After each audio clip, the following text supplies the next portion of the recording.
안녕하세요. 오늘 여러분과 함께 깊이 파헤쳐 볼 자료는 요한일서 3장입니다. 네, 안녕하세요. 이 텍스트를 처음 읽어보시면 아마 다들 마치 흙과 백으로만 이루어진 세계를 보는 것 같은 그런 느낌을 받으실 수 있어요. 맞아요. 기준이 굉장히 선명하죠. 어조도 아주 단호하고요. 네, 그래서 오늘 저희의 미션은 이 선명함 속에 담긴 그 깊은 의미를 한번 찾아내 보는 겁니다. 네. 크게 3가지 질문을 따라가 볼 텐데요. 네. 첫째, 하나님의 자녀라는 이 정체성 대체 뭘 의미하는 걸까? 둘째, 왜 이 텍스트는 죄와 의를 이렇게 타협의 여지가 없는 대립관계로 그릴까? 그렇죠. 그리고 마지막으로 행동하는 사랑이라는 게 구체적으로 우리 삶에서 어떤 모습이어야 하는가? 네. 이 3가지를 중심으로 한번 집요하게 따라가 보겠습니다. 자, 그럼 바로 첫 번째 주제부터 들어가 볼까요? 우리의 정체성. 1절이 이렇게 시작하잖아요. 보라, 아버지께서 어떠한 사랑을 우리에게 베푸사 하나님의 자녀라 일컬음을 받게 하셨는가. 네. 사실 하나님의 자녀라는 표현 저희가 굉장히 익숙하게 듣는 말인데 이게 그냥 듣기 좋은 비유나 어떤 상징적인 표현일까요? 아니면 그 이상의 의미가 있을까요? 아주 좋은 질문으로 시작하셨네요. 이 텍스트는 그게 단순한 비유가 아니라고 아주 강하게 이야기하고 있어요. 아, 그런가요? 네, 이건 거의 법적인 신분 선언에 가깝습니다. 근데 흥미로운 건요. 2절에서 사랑하는 자들아, 우리가 지금은 하나님의 자녀라 라고 현재 시제로 딱 못을 박아요. 아, 지금은? 네, 그러고 나서 장래에 어떻게 될지는 아직 나타나지 아니하였으나 라고 미래의 가능성을 살짝 열어두죠. 네네. 그러면서 그가 나타나시면 우리가 그와 같을 줄을 아는 것은 그의 참모습 그대로 볼 것이기 때문이니 라고 덧붙입니다. 그러니까 현재의 신분과 미래의 완성된 모습, 이 2가지가 연결되어 있는 구조인 거죠. 아, 그러니까 현재의 정체성이 미래의 소망을 보증하고 또 그 미래의 소망이 현재의 정체성을 더 의미 있게 만들어주는 거군요. 맞습니다. 근데 여기서 궁금한 점이 생겨요. 미래에 그와 같아질 것이다 라는 그 소망이 지금 오늘을 사는 우리에게 구체적으로 어떤 영향을 줄 수 있을까요? 그냥 막연히 언젠간 좋아지겠지 하고 기다리는 거랑은 좀 다를 것 같은데요. 바로 그 지점이 이 텍스트의 핵심 논리가 시작되는 곳입니다. 3절을 보면 그 답이 아주 명확하게 나와요. 3절이요? 네. 주를 향하여 이 소망을 가진 자마다 그의 깨끗하심과 같이 자기를 깨끗하게 하느니라. 아, 소망이 단순한 기다림이나 위로에 머무는 게 아니라는 거죠. 현재의 행동을 촉발하는 강력한 동기가 된다는 겁니다. 동기요? 비유를 들자면 올림픽 금메달이라는 미래의 소망을 가진 선수가 오늘 새벽부터 일어나서 훈련하는 것과 같아요. 아, 네네. 그 소망이 있으니까 현재의 고된 훈련을 감당하고 스스로를 절제하면서 깨끗하게 관리하는 거잖아요. 그렇죠. 하나님의 자녀라는 신분과 그와 같아질 것이라는 소망은 우리 삶을 스스로를 깨끗하게 하는 방향으로 계속 조율하게 만드는 내적인 힘이라는 겁니다. 와, 그 비유가 확 와닿네요. 정체성이라는 게 결승선에서 받는 트로피가 아니라 경주 내내 입고 뛰는 유니폼 같은 거군요. 오, 좋은 비유네요. 그 유니폼에 걸맞게 뛰어야 한다는 책임감을 주는 거고요. 그렇다면 그 정체성에 맞지 않는 행동, 즉 죄에 대해서 이 텍스트가 왜 그렇게 단호한지 이제 좀 이해가 되기 시작합니다. 맞습니다. 정체성이 먼저 선언됐기 때문에 그에 어긋나는 행동에 대한 경고가 뒤따라오는 건 아주 자연스러운 논리적 흐름이죠. 네, 그 흐름을 따라서 2번째 주제로 한번 넘어가 보죠. 4절부터 분위기가 정말 서늘해질 정도로 단호해져요. 네, 맞아요. 죄를 짓는 자마다 불법을 행하나니 죄는 불법이라. 4절, 심지어 8절에서는 죄를 짓는 자는 마귀에게 속하나니 라고 말하죠. 중간지대가 전혀 없는 느낌이에요. 그렇죠. 흑 아니면 백이죠. 특히 많은 분들이 이 부분을 읽다가 이건 나랑 상관없는 이야기인가? 하고 책을 덮게 만드는 구절이 바로 9절일 겁니다. 아, 그 유명한 구절이죠. 네, 하나님께로부터 난 자마다 죄를 짓지 아니하나니. 아니 살면서 어떻게 단 한 번도 죄를 안 지을 수가 있죠? 이건 좀 현실적으로 불가능한 기준을 제시하는 게 아닐까요? 그 구절은 이제 문자 그대로 단 한순간도 실수하지 않는 완벽한 상태. 이렇게 보면 텍스트 전체의 맥락과 좀 안 맞게 돼요. 그랬다면 이 편지를 받을 수 있는 사람이 아무도 없었을 테니까요. 여기서 사용된 동사의 시제, 특히 헬라어 원문의 현재 시제를 보면요. 이게 반복적이고 습관적인 행동을 의미하는 뉘앙스가 아주 강합니다. 아, 습관적인 행동이요? 네. 즉, 죄를 삶의 방식으로 삼지 않는다. 혹은 죄 가운데 계속해서 머물지 않는다는 의미로 이해하는 게 훨씬 정확해요. 삶의 지배적인 패턴과 방향성에 대한 이야기인 거죠. 아, 그러니까 한 번의 실수가 아니라 삶의 전체적인 궤도에 대한 이야기군요. 맞습니다. 예를 들어서 목적지가 부산인 배가 태풍을 만나서 잠시 항로를 이탈할 수는 있지만 선장은 계속해서 부산으로 백머리를 돌리려고 하겠죠. 그렇죠. 하지만 목적지 자체가 부산이 아닌 배는 아예 다른 방향으로 나아갈 거고요. 그런 차이라는 말씀이시죠. 와, 완벽한 비유입니다. 여기서 말하는 죄를 짓지 않는다는 건 그 사람의 삶의 기본 설정, 그러니까 디폴트 값이 어디를 향해 있냐는 질문과 같아요. 디폴트 값? 네. 하나님께로부터 난 사람은 그 디폴트 값이 하나님을 향해 있기 때문에 죄를 지었을 때 불편함을 느끼고 다시 원래 궤도로 돌아오려는 노력을 한다는 겁니다. 아하. 반면에 마귀에게 속한 자는 죄가 너무나 자연스러운 삶의 방식이라서 거기서 벗어나려는 생각 자체를 안 한다는 거죠. 그리고 10절이 그 구별법을 명확하게 제시합니다. 10절이요. 이러므로 하나님의 자녀들과 마귀의 자녀들이 드러나나니 무릇 의를 행하지 아니하는 자나 또는 그 형제를 사랑하지 아니하는 자는 하나님께 속하지 아니하니라. 두 가지 시금석에 등장하죠. 의를 행하는 것, 그리고 형제를 사랑하는 것. 결국 그 내면의 방향성이 의로운 행동과 형제 사랑이라는 구체적인 행동으로 증명된다는 거군요. 바로 그겁니다. 이 형제 사랑이라는 기준이 자연스럽게 저희의 세 번째 주제로 연결되는 것 같습니다. 11절부터는 이 사랑이라는 개념을 아주 집요하게 파고들기 시작하니까요. 네, 이 텍스트는 사랑을 그냥 좋은 덕목 중 하나로 두지 않아요. 정체성을 판가름하는 결정적인 리트머스 시험지처럼 사용하고 있습니다. 정말 그러네요.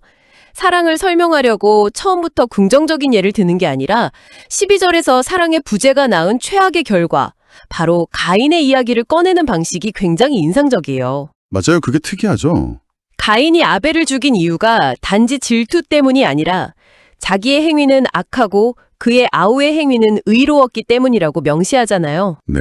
이건 선에 대한 악의 본능적인 증오, 뭐랄까 사랑 없음에 뿌리를 둔 파괴적인 행동을 보여주는 것 같아요. 맞습니다. 사랑의 부재는 그냥 텅 빈 상태가 아니라 적극적인 악으로 이어진다는 걸 가한의 애를 통해 아주 극명하게 보여주는 거죠. 와, 그리고 15절에서는 여기서 한 걸음 더 나아가서 정말 충격적인 선언을 합니다. 그 형제를 미워하는 자마다 살인하는 자니. 네, 그 구절 정말 이거는 내면의 태도와 외부의 행동 사이의 경계선을 그냥 완전히 허물어버리는 말이거든요. 우리 사회는 보통 마음속으로 미워하는 거랑 실제로 해를 가하는 걸 엄격하게 구분하잖아요. 그렇죠. 생각은 죄가 아니라고 하니까요. 네. 하지만 이 텍스트는 그 둘이 본질적으로 같다고 말하는 겁니다. 미움이라는 그 마음 자체가 이미 영혼을 죽이는 살인 행위의 시작이라는 거죠. 와, 그건 정말 급진적인 기준이네요. 마음속 생각만으로도 이미 선을 넘은 게 될 수 있다는 거니까요. 그런 부정적인 극단을 보여준 뒤에 16절에서 드디어 사랑의 원형, 긍정적인 극단을 제시합니다. 네, 드디어 나오죠. 그가 우리를 위하여 목숨을 버리셨으니 우리가 이로써 사랑을 알고 예수의 자기 희생이 사랑의 교과서다, 이런 거죠. 네. 그런데 그 뒤에 따라오는 말이 더 무섭습니다. 우리도 형제들을 위하여 목숨을 버리는 것이 마땅하니라. 아니, 목숨을 버리는 사랑이라니 너무 비현실적이고 거대한 기준으로 들리는데요. 그렇죠. 대부분의 사람들은 그 구절 앞에서 딱 압도감을 느끼고 아, 나는 절대 저렇게 못해 라고 생각할 겁니다. 네, 저부터도요. 그런데 바로 다음 구절인 17절에요. 그 거대한 개념을 아주 현실적인 차원으로 확 끌어내리는 놀라운 역할을 합니다. 17절이 누가 이 세상의 재물을 가지고 형제의 궁핍함을 보고도 도와줄 마음을 닫으면 하나님의 사랑이 어찌 그 속에 거하겠느냐. 갑자기 목숨이라는 거창한 단어가 재물이라는 아주 구체적이고 일상적인 단어로 바뀌었어요. 아, 그러네요. 텍스트는 마치 이렇게 말하는 것 같아요. 매일 목숨을 버릴 기회는 오지 않을 거다. 하지만 내 재물을 필요로 하는 형제를 도울 기회는 매일 올 수 있다. 그 작은 기회 앞에서 네가 어떻게 행동하는지가 바로 네가 목숨까지 버릴 수 있는 사랑을 가졌는지 아닌지를 보여주는 증거다. 와, 거대한 원칙을 일상의 작은 실천으로 번역해주는 거네요. 바로 그거죠. 그러면서 18절에서 핵심 결론을 딱 내리죠. 자녀들아, 우리가 말과 혀로만 사랑하지 말고 행함과 진실함으로 하자. 네. 결국 이 텍스트가 말하는 사랑은 어떤 감상적인 동정이나 그럴듯한 위로의 말이 아니라는 걸 너무나 분명히 하고 있어요. 눈앞의 필요를 채워주는 구체적인 행동 그 자체라는 거죠. 바로 그 지점입니다. 여기서 또 흥미로운 건 이 텍스트가 현대 심리학의 인지부조화 개념을 이미 간파하고 있다는 점이에요. 인지부조화요? 네, 인지부조화는 자신의 신념과 행동이 서로 충돌할 때 불편함을 느끼는 현상이잖아요. 네, 그렇죠. 이 텍스트는 나는 사랑이 많은 사람이야 라는 신념을 가지고 있으면서 궁핍한 사람을 외면하는 행동을 동시에 할 수는 없다고 말하는 겁니다. 그 부조화를 해결하는 방법은 행동을 신념에 맞게 바꾸는 것뿐이라는 거죠. 아, 네, 저부터도요. 그런데 바로 다음 구절인 17절이요. 그 거대한 개념을 아주 현실적인 차원으로 확 끌어내리는 놀라운 역할을 합니다. 누가 이 세상의 재물을 가지고 형제의 궁핍함을 보고도 도와줄 마음을 닫으면 하나님의 사랑이 어찌 그 속에 거하겠느냐. 갑자기 목숨이라는 거창한 단어가 재물이라는 아주 구체적이고 일상적인 단어로 바뀌었어요. 아, 그러네요. 텍스트는 마치 이렇게 말하는 것 같아요. 매일 목숨을 버릴 기회는 오지 않을 거다. 하지만 내 재물을 필요로 하는 형제를 도울 기회는 매일 올 수 있다. 그 작은 기회 앞에서 네가 어떻게 행동하는지가 바로 네가 목숨까지 버릴 수 있는 사랑을 가졌는지 아닌지를 보여주는 증거다. 와, 거대한 원칙을 일상의 작은 실천으로 번역해 주는 거네요. 바로 그거죠. 그러면서 18절에서 핵심 결론을 딱 내리죠. 자녀들아, 우리가 말과 혀로만 사랑하지 말고 행함과 진실함으로 하자. 네. 결국 이 텍스트가 말하는 사랑은 어떤 감상적인 동정이나 그럴듯한 위로의 말이 아니라는 걸 너무나 분명히 하고 있어요. 눈앞의 필요를 채워주는 구체적인 행동 그 자체라는 거죠. 바로 그 지점입니다. 여기서 또 흥미로운 건 이 텍스트가 현대 심리학의 인지부조화 개념을 이미 간파하고 있다는 점이에요. 인지부조화요? 네. 인지부조화는 자신의 신념과 행동이 서로 충돌할 때 불편함을 느끼는 현상이잖아요. 네, 그렇죠. 이 텍스트는 나는 사랑이 많은 사람이야 라는 신념을 가지고 있으면서 궁핍한 사람을 외면하는 행동을 동시에 할 수는 없다고 말하는 겁니다. 그 부조화를 해결하는 방법은 행동을 신념에 맞게 바꾸는 것뿐이라는 거죠. 아, 네, 저부터도요. 그런데 바로 다음 구절인 17절이요. 그 거대한 개념을 아주 현실적인 차원으로 확 끌어내리는 놀라운 역할을 합니다. 17절이 누가 이 세상의 재물을 가지고 형제의 궁핍함을 보고도 도와줄 마음을 닫으면 하나님의 사랑이 어찌 그 속에 거하겠느냐. 갑자기 목숨이라는 거창한 단어가 재물이라는 아주 구체적이고 일상적인 단어로 바뀌었어요. 아, 그러네요. 텍스트는 마치 이렇게 말하는 것 같아요. 매일 목숨을 버릴 기회는 오지 않을 거다. 하지만 내 재물을 필요로 하는 형제를 도울 기회는 매일 올 수 있다. 그 작은 기회 앞에서 네가 어떻게 행동하는지가 바로 네가 목숨까지 버릴 수 있는 사랑을 가졌는지 아닌지를 보여주는 증거다. 와, 거대한 원칙을 일상의 작은 실천으로 번역해 주는 거네요. 바로 그거죠. 그러면서 18절에서 핵심 결론을 딱 내리죠. 자녀들아, 우리가 말과 혀로만 사랑하지 말고 행함과 진실함으로 하자. 네. 결국 이 텍스트가 말하는 사랑은 어떤 감상적인 동정이나 그럴듯한 위로의 말이 아니라는 걸 너무나 분명히 하고 있어요. 눈앞의 필요를 채워주는 구체적인 행동 그 자체라는 거죠. 바로 그 지점입니다. 여기서 또 흥미로운 건 이 텍스트가 현대 심리학의 인지부조화 개념을 이미 간파하고 있다는 점이에요. 인지부조화요? 네.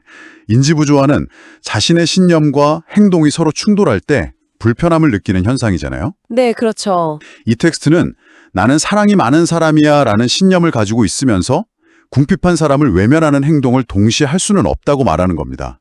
그 부조화를 해결하는 방법은 행동을 신념에 맞게 바꾸는 것뿐이라는 거죠. 아, 여기서 행동은 단순히 사랑을 보여주는 수단이 아니라 사랑을 구성하고 내면의 신념과 외부의 현실을 일치시키는 과정 그 자체인 셈입니다. 와, 행동이 사랑을 구성한다.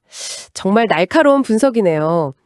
이 개념을 가지고 마지막 네 번째 주제로 넘어가면 모든 조각이 맞춰지는 느낌입니다. 네, 그렇습니다. 이렇게 행동으로 증명된 사랑이 어떻게 우리 내면의 확신으로 이어지는가? 19절을 보면 이로써 우리가 진리에 속한 줄을 알고 또 우리 마음을 주 앞에서 굳세게 하리니 라고 하거든요.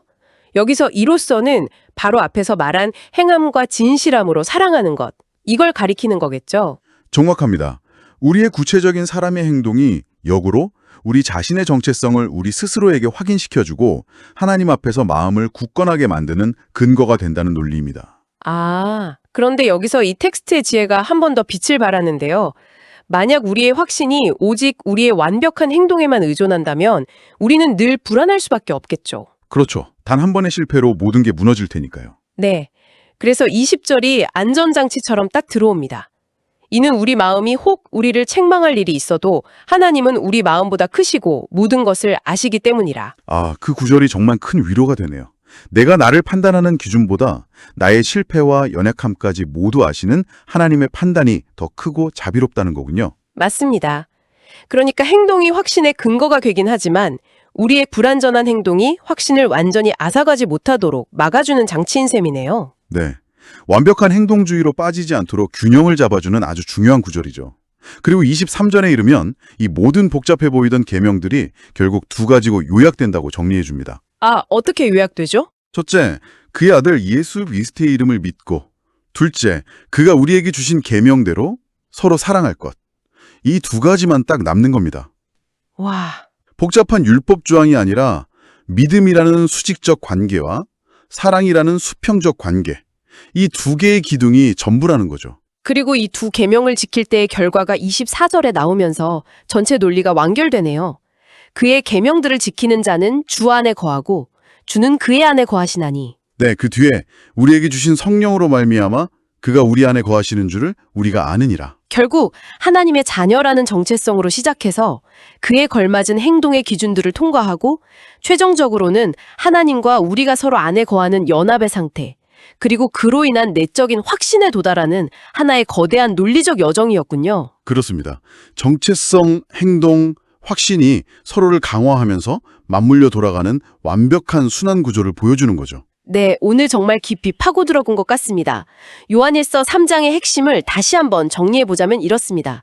첫째, 우리는 하나님의 사랑으로 그분의 자녀라는 놀라운 신분을 선물로 받았다. 네. 둘째, 그 신분은 죄의 궤도에서 벗어나 의와 사랑의 궤도를 따르는 삶으로 증명된다. 그렇죠.